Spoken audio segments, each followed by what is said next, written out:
A continuación daremos paso a la conferencia inaugural Alfonso Reyes en Cuernavaca, por el doctor José Emilio Pacheco.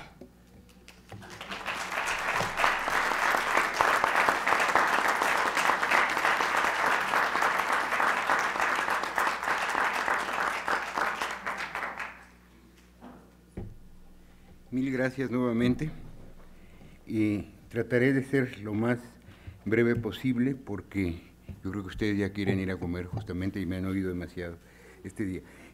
Me van a perdonar que me he puesto muy nervioso al grado de que cometí una cosa de ingratitud sin nombre, que es no incluir en mis agradecimientos al arquitecto Claudio Ornedo, que ha sido tan generoso promotor de todo esto, y que acaba de darnos hoy este libro maravilloso que es idea suya, de la Ilíada de Homero en Cuernavaca y otros textos, Aristía, de Alfonso Reyes.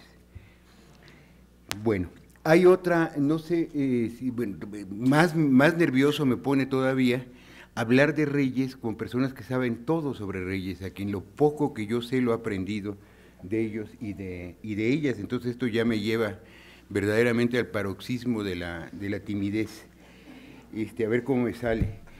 Que no sé si se han dado cuenta que en 2005 se cumplen 100 años de que aparecieron los primeros textos de Alfonso Reyes, una serie de sonetos llamados La Duda, que yo no conozco, me gustaría mucho que Alicia Reyes me permitiera conocerlos, o si no, los buscaremos en Monterrey, porque no están incluidos ni en su libro Huellas, ni en Constancia Poética. Entonces es un centenario de Reyes.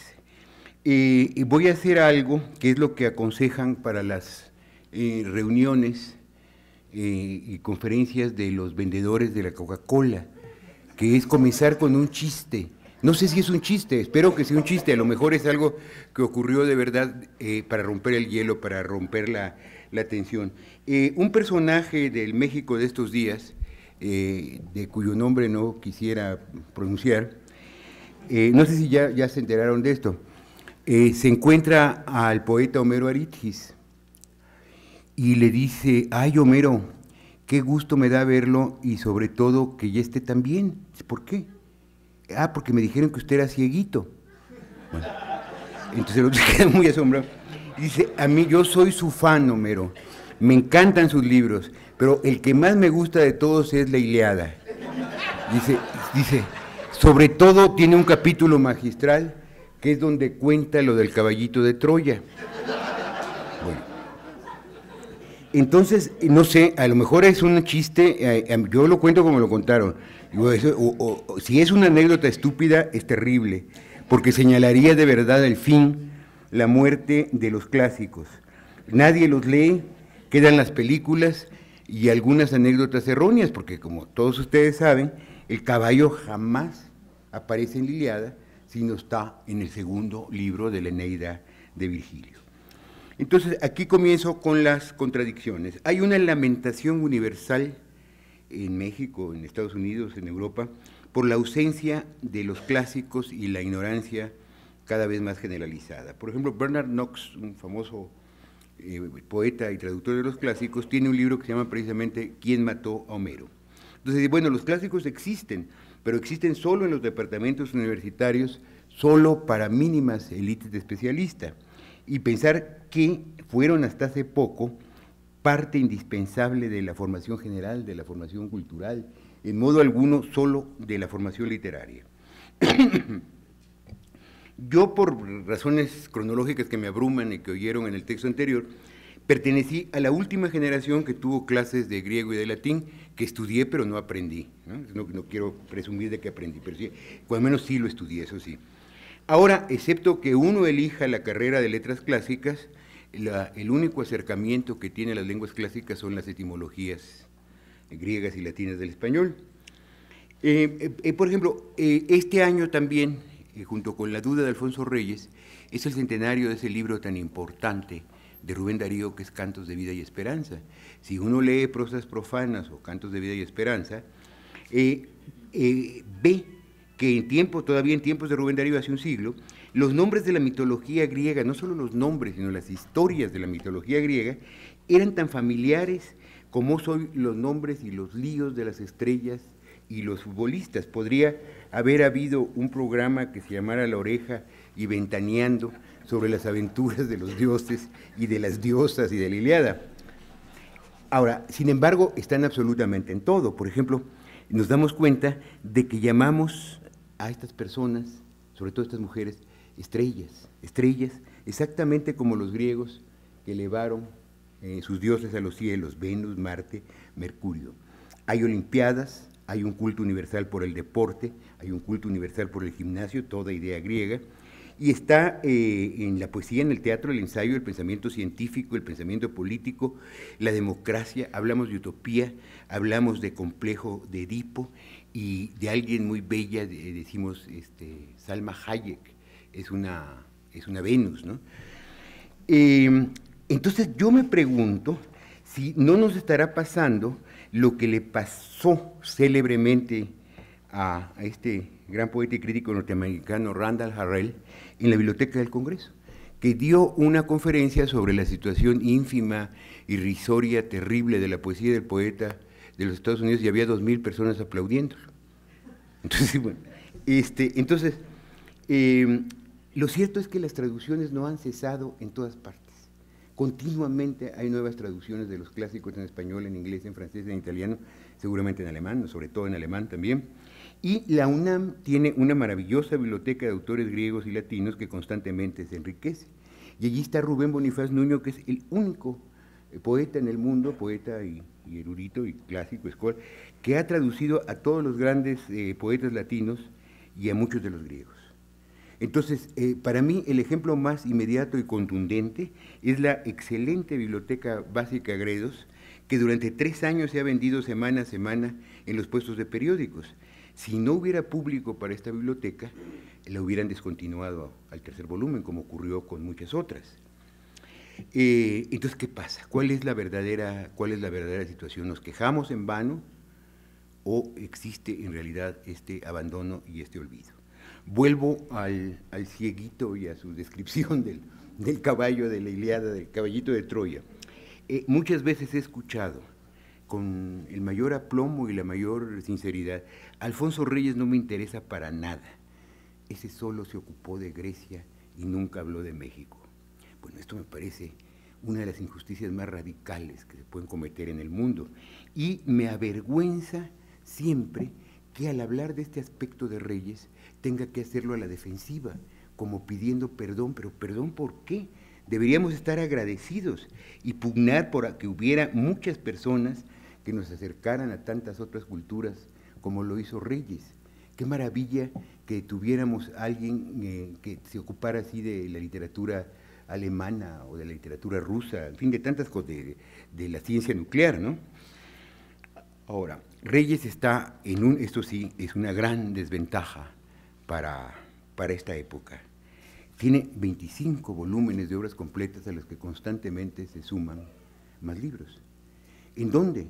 En los departamentos modernos, un joven matrimonio, ustedes, ¿dónde van a meter estos 25 volúmenes, más los que se acumulen, como dicen en las actas de comisaría? Ahora está en disco, está en CD. No, aquí lo pongo para que no. Aquí sí yo soy el que se contradice.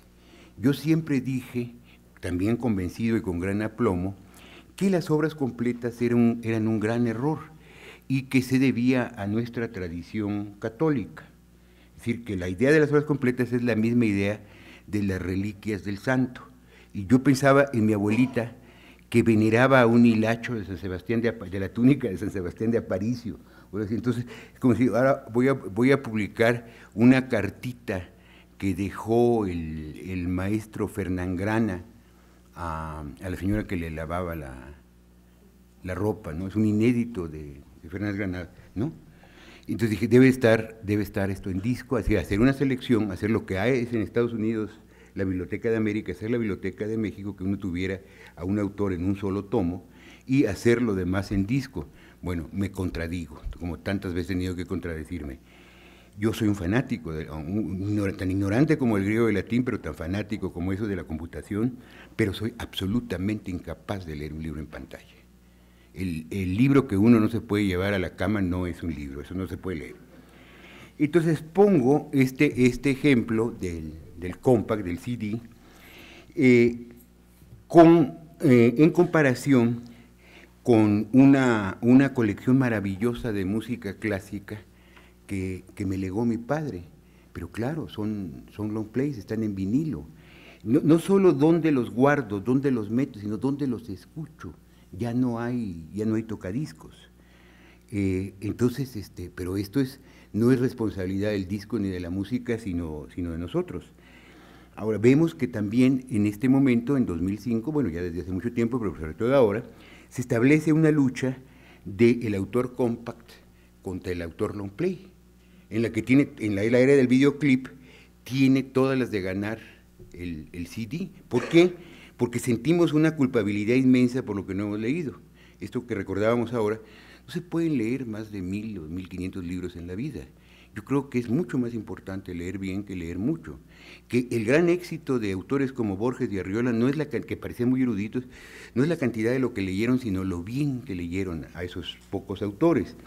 Entonces, ante esta culpabilidad de lo que no hemos leído, creo que ha cedido, porque yo me acuerdo, lástima que no vino Monsiváis, pero cuando Monsiváis y yo éramos estudiantes universitarios, había esa idea de que había que leerlo todo, y es decir, la montaña más, sí, pero me gusta más el Doctor Faustus, porque entonces nuestra trampa engañabobos ideal era, estaba de moda, comenzaba a estar de moda Borges, y decir, ya leíste el Aleph, qué maravilla.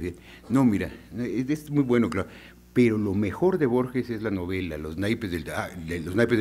Claro, Los naipes del Tauro, una novela que parece que escribió y perdió Borges.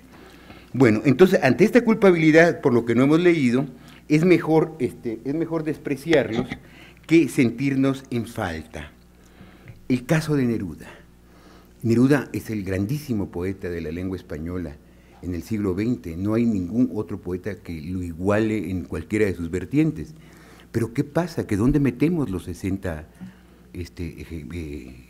tomos de Neruda y cuánto tiempo en nuestra vida hay que dedicarle? Lope de Vega es un autor grandísimo, inmenso. ¿Dónde vamos a leer el 10% de su obra? Y también la paradoja señalada por el propio Reyes, ¿no? Que Gulliver de Swift es la más violenta sátira que se ha escrito contra la humanidad y se convierte en un libro para niños. La obra más débil, lo que se llamaba, yo no sé cómo se llamará ahora, lo que se llamaba en mis tiempos el maquinazo, lo que uno hacía que se llamara el computadorazo, a toda carrera porque tenía que llenar un espacio y cobrar su cheque. El mayor maquinazo de Lope de Vega, que tiene obras absolutamente shakespearianas y maravillosas, Fuente Ovejuna, y se convirtió en su obra clásica por una mala lectura, ¿no? Porque se interpreta como una obra del pueblo contra la nobleza feudal, y es todo lo contrario, es una obra a favor. Lo que pasa es que en las adaptaciones suprimen a Isabel y Fernando. Entonces, yo no podría imponerle a nadie, decir, ahora tienen que leer a Alfonso Reyes y tienen que leer a Neruda. No, nada debe ser obligatorio, nada más pensar en lo que perdemos, en lo que nos perdemos. Hay 26 tomos de Alfonso Reyes, un agradecimiento muy especial a José Luis Martínez en este y en muchos sentidos. Él tiene 60 años de hablar de los libros de Alfonso Reyes, le debemos muchísimo. Y entonces a estas personas que me dice ese señor solo se ocupó de Grecia, simplemente hay que someterle esta lista. De esos 26 volúmenes solo hay 6 dedicados a Grecia y a Roma, no solo a Grecia. Es el 13, La crítica y la edad ateniense y la antigua retórica, que son libros realmente de primera. El 16 es el tomo 16, o 16, Religión griega, mitología griega, que es una obra absolutamente indispensable, ¿no? Que si fuera de Robert Graves, figuraría en todas partes. Como es de Reyes, nadie la consulta, ¿no? Los héroes y Junta de Sombras, que es Junta de Sombras, sobre todo es una de las obras maestras de la prosa española en el siglo XX. El 18, Estudios helénicos, 19, los poemas homéricos, que está aquí, y que incluye el último texto, realmente debe ser el último que escribió Alfonso Reyes, que es su prólogo a la Ilíada, para la colección que se iniciaba en esos años.